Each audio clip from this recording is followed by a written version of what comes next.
जी नितिशा जी, चंद्र ग्रहण के बाद अब साल का आखिरी सूर्य ग्रहण लग रहा है। कल लगने वाला है सूर्य ग्रहण, आज शनिवार है, क्या इसका कोई कनेक्शन है? जी पहली बात तो मैं ये बोलना चाहूँगी कि सभी को राधे राधे और सभी को जय माँ पीताम्बरा, न्यूज़ 18 के सभी दर्शकों को। और ममता जी देखिए, जब हमारे श्राद्ध पक्ष की शुरुआत हुई थी तो चंद्र ग्रहण पड़ा था और शुरुआत ही चंद्र ग्रहण से हुई और अंत जिस दिन सर्वपित्र अमावस्या है, महालय अमावस्या है, उस दिन सूर्य ग्रहण पड़ने जा रहा है। तो यानी ये जो श्राद्ध है और जो ग्रहण है वो कहीं ना कहीं हमारे कार्मिक कनेक्शंस को दिखाता है। और आज शनिवार है, लेकिन कल जब रविवार जब ये ग्रहण पड़ रहा है तो सर्वार्थ सिद्ध योग भी है। ये बहुत बड़ा योग है जो हमें श्राद्ध पक्ष में कई सालों के बाद मिला है। इसका मतलब ये है कि अगर हम अपने पितरों को प्रसन्न करते हैं, हम अपने कर्मों को अच्छा रखते हैं, तो यही सूर्य ग्रहण, यही सर्वपित्र अमावस्या हमें अच्छे आशीर्वाद दे सकती है। ममता जी, मैं एक चीज़ जरूर जोड़ना चाहूँगी। देखिए, जो ब्रह्मांडीय ऊर्जा है वो सर्वभौमिक है। वो हर जीवन पर, मानव जीवन हो या जनजीवन हो या जीव जंतुओं का जीवन हो या पृथ्वी प्रकृति का जीवन हो, सब पर अपना असर डालते हैं, क्योंकि नव के नव ग्रह हर क्षण हर सेकेंड मानव जीवन पर अपना असर डाल रहे हैं। इसलिए सूर्य ग्रहण का असर मानव जीवन पर, जनजीवन पर, प्रकृति पर पड़ता ही पड़ता है। जी ठीक है, लेकिन सूर्य ग्रहण का समय आपसे जानना चाहूंगी, क्या समय है जिस वक्त ये ग्रहण दिखाई देगा? जी, तो 21 तारीख को रात्रि के समय 10:49 पर, यानी पूरे 11 बजे के आसपास ये ग्रहण शुरू हो जाएगा और 3:24 तक ये ग्रहण की स्थिति रहेगी। 1:11 से 2:22 तक जो पीक पर है सूर्य ग्रहण रहने वाला है। और इस बार सूर्य ग्रहण सदर्न हेमिस्फीयर यानी नाइजीरिया, ऑस्ट्रेलिया, फिजी, इन सब, न्यूजीलैंड, इन सब कंट्रीज में देखने को मिलेगा। भारत में ये देखने को नहीं मिलेगा क्योंकि मध्य रात्रि रहने वाली है, इसलिए सूतक पातक भी मान्य नहीं रहेगा। जी, तो मतलब राशि और नक्षत्र की अगर हम बात करें तो क्या रहेगा सूर्य ग्रहण पर? जी, सूर्य ग्रहण कन्या राशि के उत्तरा फाल्गुनी नक्षत्र में लगने जा रहा है और उत्तरा फाल्गुनी नक्षत्र वालों को और कन्या राशि वालों को इसका इम्पैक्ट जो देखने को मिल सकता है वो हेल्थ संबंधी रह सकता है कि कन्या राशि वाले हेल्थ संबंधी थोड़ी सी इनको दिक्कतें हो, क्योंकि सूर्य ऊर्जा है, सूर्य आत्मा है, सूर्य सरकार है, सूर्य शासन है और सूर्य हमारे बॉसेस भी हैं। और हमारे शरीर की अगर बात करें तो हड्डियां हैं, तो कन्या राशि वालों को कुछ दिन हेल्थ संबंधित प्रॉब्लम हो सकती हैं। इसलिए कन्या राशि वाले उत्तराषाढ़ा नक्षत्र में जिन्होंने जन्म लिया है थोड़ा सा अपना ध्यान रखें। लेकिन सिंह राशि वाले, क्योंकि सिंह राशि का स्वामी ग्रह सूर्य है, इसलिए सिंह राशि वाले भी खर्च से इस समय बचे, ज़्यादा यात्राएं इस समय ना करें तो बहुत अच्छा रहेगा। अगर मैं तुला राशि की बात करूं तो तुला राशि के द्वादश भाव में ये ग्रहण लगने जा रहा है, तो तुला राशि वाले भी निवेश करते समय बहुत सोचें। इस समय यात्राओं से बचे और किसी भी तरह के विवाद से बचे। तुला राशि वालों को निद्रा संबंधित दिक्कत थोड़ी सी देखने को मिल सकती है। वृषभ राशि की बात करूं ममता जी, तो वृषभ राशि वालों को इस समय डिसीजन नहीं लेने हैं, कोई भी बड़ा डिसीजन मत लीजिए और अपने रिश्तों को संभाल के रखिए, बच्चों के साथ थोड़ा सा समय बिताइए तो बहुत अच्छा रहेगा। मकर राशि वाले, मकर राशि वालों के भाग्य में ग्रहण लगने जा रहा है, तो इस समय यात्राएं ना करें, कोई बड़ा डिसीजन ना ले, किसी से विवाद में ना पड़े। तो ये 5 राशि वालों को रखना है थोड़ा ध्यान ज्यादा। और जो राशियां हैं उनको वो नॉर्मल है और वो सूर्य का मंत्र जाप करें, गेहूं का दान करें, तो उनके लिए भी यह सूर्य ग्रहण अच्छा रहेगा। लेकिन एक चीज इसमें जोड़ना चाहूंगी कि सभी राशि वालों के लिए इस समय जॉब छोड़ना या अपने बॉस से किसी विवाद में पड़ना या अपने पिता से कोई विवाद करना या बिजनेस में कुछ बड़ा डिसीजन लेने की मनाही है। तो कुछ दिन तक कम से कम कोई जॉब अपनी ना छोड़े, ना ही बॉस के साथ विवाद में पड़े। और अगर कोई सरकार से संबंधित दिक्कतें, कोर्ट कचहरी कुछ चल रहा है तो थोड़ा सा ये संयम रखते हुए इस समय का पूरा निर्वहन करें, अदरवाइज आपको कुछ दिक्कतें आ सकती हैं। जी, कितने दिन तक इसका असर रहेगा? देखिए, जब चंद्र ग्रहण लगा था तो उसके 90 दिन तक असर रहेगा। तो चंद्रमा जल है, मन है, सूर्य आत्मा है और फायर एलिमेंट है, अग्नि तत्व है, और कन्या राशि पृथ्वी तत्व है। तो इसका असर 90 दिन तक तो रहता ही रहता है, 3 महीने तक। लेकिन यहाँ पर मान्य नहीं है, इसलिए मैं 90 दिन तो नहीं जाऊंगी, लेकिन हाँ 30 से 40 दिन आपको सूर्य ग्रहण का असर देखने को मिलेगा, और चंद्र ग्रहण जो गुजरा है पहले उसका 90 दिन तक। तो अभी आप देखेंगे ममता जी की कोई जंगलों में फायर संबंधित कुछ आग लग जाना, कोई फायर संबंधित कोई एक्सीडेंट्स होना, दुर्घटनाएं होना, स्पेशली भारत के जो पूर्वी क्षेत्र है वहाँ पे कोई जंगलों में आग लगना या कोई बड़ी दुर्घटना या सुनामी आना, ये चांसेस बने हुए हैं। और जो समुद्री क्षेत्र है यहाँ पे कुछ ना कुछ होने की संभावना है।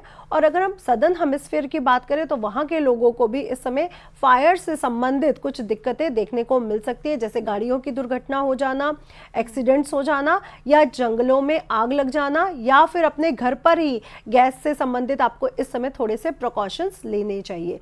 और अगर मैं सरकार की सत्ता की बात करूं तो बड़े बड़े राजनेताओं का बीमार पड़ना या विवाद में आना या फिर अपने पोस्ट को छोड़ना, चाहे वो हेल्थ के कारण हो या वो कोई भी कारण हो, लेकिन ये भी होने के चांसेस बनते हैं, क्योंकि भारत की सरकार हो या पूरे देश, जो देश विदेशों में जो भी सरकारें चल रही हैं उसको गबन सूर्य देवता करते हैं, तो सभी पर इसका इम्पैक्ट देखने को मिलेगा जी। लेकिन अगर मैं बात रिश्तों की करूं तो क्या इस वक्त रिश्ते भी नाजुक हो जाते हैं, उन्हें भी बहुत संभल कर चलनी होती है, क्योंकि आपने अभी नौकरी की बात करी, हेल्थ से रिलेटेड बातें करी हैं। जी, सूर्य हमारा पिता है, तो सभी राशि वालों को अपने पिता के साथ रिश्तों का इस समय बहुत ध्यान रखना होगा, क्योंकि हो सकता है श्राद्ध पक्ष चल रहा है, सूर्य ग्रहण लग रहा है, सर्वपित्र अमावस्या है, तो ऐसा ना हो आपके पिता के साथ या बड़े बुजुर्गों के साथ रिलेशनशिप खराब हो। इस बात का 12 के 12 राशि वाले ध्यान रखेंगे। लेकिन कन्या राशि और मीन राशि वाले अपने पार्टनर के साथ भी अपने रिलेशनशिप का बहुत ध्यान रखेंगे, क्योंकि कन्या राशि और मीन राशि के रिश्तों में भी दाम्पत्य जीवन में दरार आती हुई नजर आ रही है। आप इसका ध्यान रखें। और उसके बाद से नवरात्रे शुरू हो रहे हैं ममता जी, तो अगर नवरात्रों में माँ को गुलाब के फूल में शहद रख के भोग लगाया जाए और उसका बाद में प्रसाद के रूप में हस्बैंड वाइफ दोनों अगर ग्रहण करते हैं तो आपके दाम्पत्य जीवन में जो खटास आ सकती है इस कारण वो आपकी समाप्त हो जाएगी जी। लेकिन भले ही भारत में ग्रहण दिखाई नहीं देगा, सूतक काल नहीं लगेगा, लेकिन उसके बावजूद भी हम देखते हैं कि धार्मिक जानकार ये कहते हैं कि हमें तब भी सावधानी बरतने की जरूरत है जी। मैंने बोला ना कि जो ब्रह्मांडीय ऊर्जा है वो सर्वभौमिक है, वो चाहे रात्रि है चाहे दिन है या कोई भी समय चल रहा है, वो अपना मानव जीवन पर असर डालती है। देखिए 9 के 9 ग्रह मानव जीवन पर असर डाल रहे होते हैं, चाहे आप गर्भ में हैं चाहे गर्भ के बाहर है, तो वो मानव जीवन पर अपना असर डाल रहे होते हैं। और ये हमें देखने को मिलता ही है कि आपने देखा कि हमने जो कर्म किया उसका फल हमें मिला है। आप अपने पिता से विवाद करके देखिए, आपको जॉब्स में प्रॉब्लम्स आनी शुरू हो जाएंगी। आप अपनी माता के साथ विवाद करके देखिए, आपको दिखेगा कि एंजाइटी, डिप्रेशन, मानसिक उलझनें आपकी बढ़ती जा रही हैं। तो हर ग्रह हर क्षण अपना असर मानव जीवन पर डाल रहा है। नहीं तो ममता जी कुंडली एक सेकंड में चेंज हो जाती है, अगर नवग्रहों का असर नहीं होता तो कुंडली कैसे चेंज हो जाती। तो नवग्रह अपना असर डाल रहे हैं, भले ही भारत में इसका असर देखने को नहीं मिल रहा है, सूतक पातक नहीं है ग्रहण का, ग्रहण काल के समय रात्रि समय होने के कारण यहाँ पे उसका इम्पैक्ट नहीं है, लेकिन मानव जीवन पर, प्रकृति पर, जनजीवन पर और जीव जंतुओं पर इसका पूरा पूरा असर देखने को मिलता है। जिनकी कुंडली में सूर्य ग्रह कमजोर होंगे, किसी भी तरह से राहु के साथ, शनि के साथ होंगे, तो उनके साथ तो बहुत सी प्रॉब्लम्स आपको देखने को मिलेंगी, क्योंकि जहाँ पे कन्या राशि में सूर्य ग्रहण लग रहा है उससे 180 डिग्री पर मीन राशि में शनि ग्रह विराजमान है, तो ये पितृ दोष को भी दिखाते हैं। इसलिए जिनकी कुंडली में सूर्य ग्रह कमजोर है उनको बहुत ध्यान रखने की जरूरत इस समय बनती है, चाहे वो भारत में है या वो अनदर किसी भी देश में है, उनको थोड़ा सा ध्यान रखना पड़ेगा। कन्या राशि वालों को, उत्तराषाढ़ा नक्षत्र वालों को और हस्त नक्षत्र वालों को, क्योंकि फॉलोड बाय हस्त नक्षत्र करते हुए आगे बढ़ रहे हैं वो उत्तरा फाल्गुनी की तरफ, तो उनको भी थोड़ा ध्यान रखना पड़ेगा जी। लेकिन ये ग्रहण किन किन देशों में देखने वाला है, भारत में अगर नहीं देखेगा जी तो? ऑस्ट्रेलिया, नाइजीरिया, न्यूजीलैंड, फिजी, जो सदर्न हेमिस्फीयर पे जितने भी वो आते हैं देश, वहाँ पर ये देखने को मिलेगा। लेकिन नेपाल, पाकिस्तान, श्रीलंका, भारत, यहाँ पर इसका कोई भी इम्पैक्ट नहीं है देखने वाला। लेकिन देखिए ये दार्शनिक चीज़ है, क्योंकि लोग इसको बहुत देखना चाहते हैं, बच्चे बहुत वो रहते हैं कि सूर्य ग्रहण को देखना है। ये दर्शन मात्र तो है ही है, लेकिन इसका इम्पैक्ट विश्व में हर मानव जीवन पर इसका इम्पैक्ट देखने को मिलेगा, क्योंकि ये सूक्ष्म सूर्य ग्रहण है। यानी ये जो सूक्ष्म ग्रहण लगने के कारण ये पूरे विदेश और देशों में हर जगह तो नहीं देखने को मिल रहा है, वो कहीं कहीं देखने को मिल रहा है। लेकिन इम्पैक्ट सब पर डालेगा, हर मानव जीवन पर इसका इम्पैक्ट देखने को मिलेगा। देखिए, कहा जाता है कलयुग में जब जितने सूर्य ग्रहण पड़ते हैं उतनी कलयुग की आयु खत्म हो जाती है, उतनी वो कम हो जाती है, ऐसा हमारे शास्त्रों में नियम अनुसार लिखा गया है। तो मैं यही बोलना चाहूंगी कि सूर्य ग्रहण एक महोत्सव की तरह समझिए। गर्भवती स्त्रियां थोड़ा सा अपना ध्यान रखें, इस समय कोई शार्प एलिमेंट यूज ना करें, इस समय थोड़ा हल्का भोजन करें क्योंकि रात्रि समय है, जो लोग सोने जा रहे हैं वो सो जाएंगे और जो लोग जागना चाहते हैं वो जागें, लेकिन हल्का भोजन करें।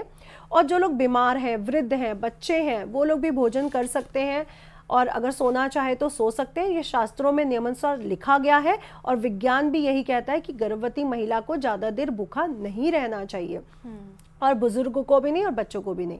लेकिन जो जवान है, जो सूर्य ग्रहण को मानता है, जो सूर्य ग्रहण का सही से प्रयोग करना चाहता है, वो लोग सूर्य ग्रहण के समय अगर सूर्य देवता का मंत्र जाप करते हैं, आदित्य हृदय स्त्रोत पढ़ते हैं, गायत्री मंत्र मन ही मन पढ़ लेते हैं, क्योंकि इस समय देखिए मूर्तियों का स्पर्श करना मना रहता है। भले यहाँ पे सूतक पातक नहीं है, पट बंद नहीं होंगे, लेकिन फिर भी रात्रि काल में तो हर मंदिर के पट बंद हो जाते हैं, शयन करवाते हैं हम उनको, तो पट बंद कर दीजिए 11 बजे से पहले। और उसके बाद आप कहीं पर भी बैठ के अपने मंत्रों का जाप, गुरु मंत्र, कुल देवी का मंत्र जाप कर सकते हैं। और जो लोगों को सूर्य कुंडली में अच्छा नहीं है, पिता से विवाद रहते हैं, आंखों की बीमारियां हैं, हड्डियों में दर्द रहता है, या शासन प्रशासन सरकार से कोई ना कोई केस या कोई ना कोई दुविधा चल रही है, वो लोग आदित्य हृदय स्त्रोत का जाप करना बिल्कुल भी ना भूलें। आप देखेंगे कि आपको तरक्की, नेम फेम और पिता के साथ और बॉस के साथ आपके संबंध भी मजबूत होंगे। सूर्य ग्रहण 3:23 पे समाप्त हो जाएगा। इसके बाद जो लोग सोना चाहते हैं वो सो सकते हैं, जो लोग अपना शुद्धिकरण करना चाहते हैं, शुद्धिकरण, वो कर सकते हैं। अदरवाइज आप सुबह उठिए, अपना शुद्धिकरण कीजिए, घर का शुद्धिकरण कीजिए गंगा जल से, दूर्वा जल से या फिर आपकी हल्दी वाले जल से। इसके उपरांत आप सूर्य संबंधित चीज़ें जैसे गेहूं है, गुड़ है, अनाज है, सप्तधान है, उसका दान करना बिल्कुल भी ना भूलें। तो दान बहुत विशेष है ममता जी। लेकिन जिन लोगों की कुंडली में आप कह रहे हैं कि सूर्य की स्थिति अच्छी नहीं है, उन लोगों को क्या खास तौर पर दान देने से कुछ इसमें मतलब उपाय क्या हो सकते हैं? जी, हमारे शास्त्रों में 3 चीजें बहुत विशेष लिखी गई हैं। एक है यंत्र, एक है मंत्र और एक है दान। तो यंत्र, जिनका सूर्य कमजोर है वो अपने घर पर पूर्व दिशा में 7 फीट ऊंचाई पर सूर्य यंत्र टांग के सूर्य यंत्र की डेली पूजा कर सकते हैं। सूर्य ग्रहण के समय आदित्य हृदय स्त्रोत का जाप कर सकते हैं। अगर आप आदित्य हृदय स्त्रोत नहीं कर पा रहे हैं तो गायत्री मंत्र पढ़िए। उनके 7 घोड़ों में से गायत्री एक उनका घोड़ा भी है जो उनको बहुत प्रिय है। दूसरा, इस समय ओम घृण सूर्याय नमः का जाप करिए या फिर ओम सूर्याय नमः का जाप भी आप लोग कर सकते हैं जिनको आदित्य हृदय स्त्रोत टफ लग रहा है। अदरवाइज आप विष्णु सहस्त्र नाम, क्योंकि श्री हरि विष्णु ने खुद स्वयं कहा है कि ग्रहों में राजा सूर्य मैं हूँ, पेड़ों में पीपल का वृक्ष मैं हूँ। तो आप सूर्य देवता की पूजा करें, पीपल के वृक्ष के नियमित रूप से जल चढ़ा सकते हैं, दीपक लगा सकते हैं, इससे भी आपका सूर्य ग्रह मजबूत होगा। और जो लोग सूर्य का दान करना चाहते हैं वो अपने वेट के बराबर गेहूं यानी अन्न का अगर दान कर देते हैं मंदिर में, गुरुद्वारे में गरीब लोगों को, तो उनकी सभी दुविधाएं, सभी कठिनाइयां दूर हो जाती हैं। बिल्कुल, लेकिन ये हमने अक्सर देखने को मिला है कि जो सूर्य ग्रहण जब लगता है तो बहुत सारे नियम कायदे हमें फॉलो करने चाहिए। कोई भी ग्रहण अगर लगता है तो इसके पीछे की क्या कहानी होती है? और कहते हैं कि नंगे आंखों से हमें ग्रहण देखना भी नहीं चाहिए। जी देखिए, सूर्य ग्रह से बहुत सी ऐसी रेज निकलती हैं अल्ट्रावायलेट जो हमारी आंखों के लिए बहुत अच्छी नहीं मानी जाती। और सूर्य ग्रहण का मतलब होता है सूर्य चंद्रमा एक साथ है और सूर्य और पृथ्वी के बीच में जब चंद्रमा आ जाता है तो सूर्य ग्रहण लगता है। ये साइंटिफिकली इसका रीजन है। अब जो उसकी जो किरणें हैं वो सीधा सीधा, क्योंकि एक जगह पे तो चंद्रमा आ गया, कुछ एरियाज जो बच रहे हैं वहां पर उसके अल्ट्रावायलेट किरणें बहुत ज़्यादा पहुंचेंगी। इसलिए सूर्य ग्रहण को नंगी आंखों से कभी भी नहीं देखना चाहिए, वो हमारी आंखों के लिए भी शुभ नहीं है। और शास्त्र क्या कहते हैं? शास्त्र कहते हैं कि उस समय नकारात्मक शक्तियां बढ़ जाती हैं। देखिए, सांप जब अपनी केचुली उतारता है और उसके बाद वो ऊर्जात्मक हो जाता है, तो जो केचुली उतारने की जो प्रक्रिया है वो बहुत टफ है। या फिर अगर हम मृत्यु को समझे या जन्म को समझे, क्योंकि एक समय के बाद वो मोक्ष काल में चला जाता है, 3:23 पे वो मोक्ष काल में चला जाएगा, यानी उसे मोक्ष मिल जाएगा सूर्य ग्रहण को, यानी एक नए जन्म की प्रक्रिया हम समझ रहे हैं। तो मृत्यु और जन्म की प्रक्रिया कहा जाता है कि नकारात्मक स्थितियों में होती है, इसको नहीं देखना चाहिए, ये शास्त्रों में मेंशन किया गया है। तो ग्रहण को कभी भी नंगी आंखों से कभी भी नहीं देखना चाहिए। इसके लिए जैसे चश्मा लगाना या बहुत से हमारे पास अब तो इंस्ट्रूमेंट आ चुके हैं जिससे हम देख सकते हैं, वैसे इसे नंगी आंखों से नहीं देखना चाहिए। अल्ट्रावायलेट किरणें भी हमारे लिए अच्छी नहीं है और ये हमारी आंखों के भी देव है। सूर्य देवता हमारी आंख का देव है, हमारी जो रोशनी है आंखों की वो भी सूर्य देवता से देखी जाती है, इसलिए भी नहीं देखना चाहिए। ये साल 2025 को जो भारत के लिए बिल्कुल ठीक नहीं बताया जा रहा है, कभी हादसे प्राकृतिक तौर पर हो रहे हैं तो कभी कुदरती यहाँ पर तबाही हो रही है, लेकिन क्या साल 2025 में ये जो 2 ग्रहण लगे हैं शरद के शुरू होने तक और शरद के खत्म होने, इसके बाद क्या कुछ स्थितियां बदलेंगी? देखिए, मैं तो अभी यही कहना चाहूँगी कि अभी पूर्वी क्षेत्र में रहने वाले लोगों को, समुद्र किनारे रहने वाले लोगों को बहुत ध्यान रखना है और सरकार संबंधित विवादों से भी बच के रहना है। तो अभी तो स्थितियाँ कुछ खास अच्छी बनती हुई नवंबर तक नजर नहीं आ रही है। नवंबर के बाद जब गुरु उच्च के होंगे, क्योंकि अगर गुरु मार्गी होते तो शनि वक्री हो जाते हैं, शनि वक्री होते तो वो मार्गी हो जाते हैं, तो कंडीशन अभी बिल्कुल बैलेंस नहीं। नवंबर के बाद कुछ स्थितियाँ अच्छी होती हुई नजर आ रही है, लेकिन ममता जी अगला सूर्य ग्रहण फरवरी 2026 में ही पड़ने जा रहा है और उसका भी नकारात्मक प्रभाव हमें देखने को मिलेगा। तो अभी स्थितियों के लिए मैं यही कहना चाहूंगी, अभी अपना ध्यान रखें, ज्यादा यात्राएं ना करें, यात्राओं से बचें, वाद विवाद से बचें। इस समय कोई बड़े डिसीजन कृपया करके नहीं ले, अदरवाइज दिक्कतें आ सकती हैं। बिल्कुल, देखिए वो कुछ चीज़ें पॉजिटिव होती हैं, कुछ चीज़ें नेगेटिव होती हैं, लेकिन कुछ अच्छी चीज़ें भी इसके बाद हो सकती हैं। वो क्या रहने वाली हैं, किन लोगों के लिए अच्छे संकेत हैं? देखिए, मंगल का साल है और 9वां महीना भी चल रहा है और हम ये भी देख रहे हैं कि इस साल के राजा जो विक्रम संवत के राजा वो ही सूर्य है और ये पहला ग्रहण सूर्य विक्रम संवत के अनुसार पड़ रहा है और मंगल का 2025 के अनुसार ये दूसरा ग्रहण पड़ रहा है। तो अभी तो बड़े बड़े भूकंप और बड़े बड़े आतंकवादी हमले, बड़े बड़े जो दुर्घटनाएं हैं वो हमें सुनने को मिल सकती हैं। अगर हम गुड न्यूज़ की बात करें तो देखिए, अगर आप लोग सूर्य से जुड़े हुए हैं, सूर्य देवता को डेली जल देते हैं, आदित्य हृदय स्त्रोत का जाप करते हैं, तो आपके जीवन में ये कठिनाइयाँ कम आएंगी। देखिए, मुसीबतें आती हैं तो ऐसा नहीं है कि सबके सिर पे आती हैं, चाहे वो वायु दुर्घटना हुई हो या वो आतंकवादी हमला हुआ हो, सबके लिए नहीं होता, वो कुछ लोगों के लिए होता है। तो अपना ध्यान रखें और जितना आप लोग आध्यात्मिक हो सकते हैं, देखिए लॉजिकल आध्यात्मिकता की तरफ बढ़ते हुए मैं कहूँगी, अगर आपको कोई चीज़ नहीं समझ में आ रही तो उसके बारे में पढ़ें, समझें, फिर आगे बढ़े, क्योंकि हमारे शास्त्रों में हर चीज़ को मेंशन किया गया है, आयुर्वेद में हर चीज़ को मेंशन किया गया। तो कुछ भी आपको ये कहने की ज़रूरत नहीं है कि लॉजिकली ये ठीक नहीं है, बस आपको दर्शन करना चाहिए, क्योंकि दर्शन हम लोग पढ़ते ही नहीं है, हम लोगों को पढ़ना चाहिए। तो हमें समझ में आएगा कि ये समय बहुत अच्छा है। अगर आप अपने पिता के साथ संबंध अच्छे कर रहे हैं, बॉस के साथ संबंध अच्छे कर रहे हैं, तो प्रमोशन होने के चांसेस भी बनते हैं। और कन्या राशि कृषि की राशि है देखिए, और कन्या राशि स्टूडेंट की राशि है, मेष राशि से 6ठे भाव पड़ती है, तो रोग ऋण शत्रु की राशि। अभी आपने कुछ दिन पहले देखा पंजाब का हाल जो था, हिमाचल प्रदेश का जो हाल था, तो कृषि पर भी इसका इम्पैक्ट देखिए ग्रहण का देखने को पहले से ही मिल रहा है, किसानों पर भी मिल रहा है। और अगर स्टूडेंट्स की बात करें तो अब स्टूडेंट्स जो बाहर के देशों में जा रहे हैं पढ़ने, वो वापस आने की संभावनाएं बन रही हैं। तो कृपया जो स्टूडेंट्स बाहर जाना चाह रहे हैं पढ़ने के लिए, वो ना जाएं, अभी अपने ही देश में रह के अपनी पढ़ाई को पूर्ण करें। इस समय स्टूडेंट्स के लिए मन और विवेक दोनों ही सही नहीं है, तो थोड़ा सा उनको समझकर चलना पड़ेगा।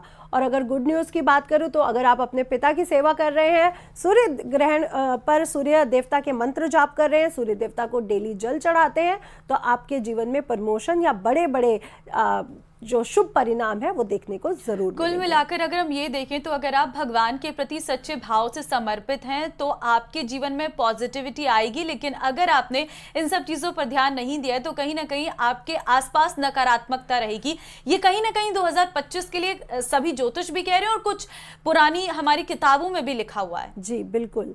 तो हमारी बुक्स में ये लिखा गया है कि ग्रहण काल एक ऐसा समय है जो साधकों के लिए महोत्सव की तरह है, लेकिन जो गर्भवती महिलाएं हैं, जो वृद्ध हैं, जो बुजुर्ग हैं, जो बीमार हैं, उनके लिए ये समय उचित नहीं है। इसलिए कहा जाता है कि वो अपना ध्यान रखें, सेहत का ध्यान रखें। हाँ ममता जी, कुछ लोगों को हड्डियों संबंधित प्रॉब्लम्स थोड़ी सी इस समय बढ़ती हुई नजर आएगी, पेन रह सकता है बॉडी में। उनसे मैं यही कहना चाहूँगी 20 मिनट सुबह उठ करके पूरे नवरात्रे 10 के 10 दिन अगर आप सूर्य देवता की रोशनी में बैठ जाते हैं तो आपकी हड्डियों का पेन भी अपने आप चला जाएगा। और नवरात्रे जब आते हैं ना ममता जी, तो एक चेंज लेकर के आते हैं। सिंघाड़े का आटा, कुट्टू का आटा, हमारा पूरा जो अनाज है वो चेंज हो जाता है। तो इस समय जो आपके अनाज है वो अच्छे रहने वाले, उनका वो ग्रहण करिए।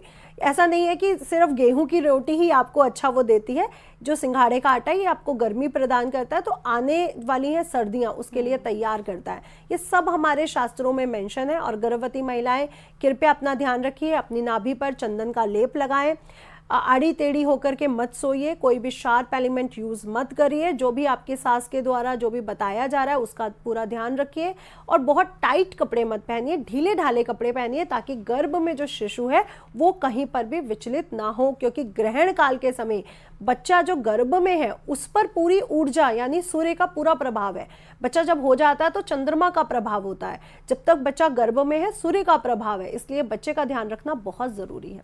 लेकिन मूलांक की अगर मैं बात करूं तो किन मूलांक के लिए ये ग्रहण भारी रहने वाला है, अगर आप उस पर जरा नजर डालें तो? जी, तो अगर मैं ग्रहण के मूलांक की बात करूं तो जो 1 नंबर वाले हैं, क्योंकि अगला साल 2026 टोटल नंबर 1 पे ही आ रहा है, सूर्य के नंबर पे ही आ रहा है। जो 1 नंबर वाले हैं उनके लिए ग्रहण बिल्कुल अच्छा नहीं है। दूसरा 5 नंबर वाले, क्योंकि कन्या राशि के जो स्वामी है वो बुध ग्रह है और सूर्य के साथ बुधादित्य राजयोग उन्होंने बनाया हुआ है। दूसरा अमावस्या का दिन है, चंद्रमा और बुध की युति भी है। बुध ग्रह कन्या राशि में उच्च के हो जाते हैं, तो 5 नंबर वालों को भी इसका इम्पैक्ट, दुष्ट प्रभाव देखने को मिल सकते हैं। और अगला जो नंबर है वो है 9 नंबर।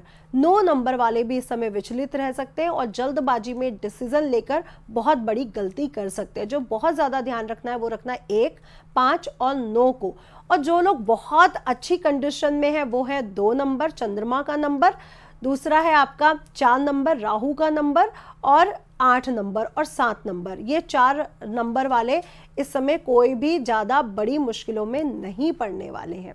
और जो बचे नंबर है उनके लिए तो ये समय अच्छा है, जैसे 3 नंबर गुरु का नंबर, 6 नंबर शुक्र का नंबर। जी, ये भी जानना चाहूंगी कि अगर कोई कुछ नया चीज़ खरीदना चाहता है तो क्या ये समय ठीक है?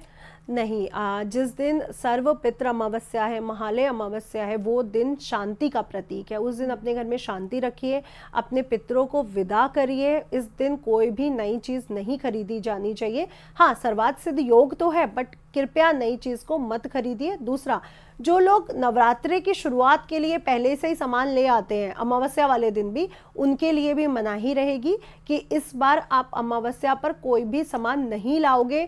दूसरे दिन जब सूर्य ग्रहण समाप्त हो चुका होगा, ब्रह्म मुहूर्त में उठिए, स्नान करिए, अपने घर का शुद्धिकरण करिए और फिर सामान खरीद के लाइए। और जो आप सामान ला रहे हो उसको भी गंगा जल छिड़क कर शुद्धिकरण करना बिल्कुल भी मत भूलें।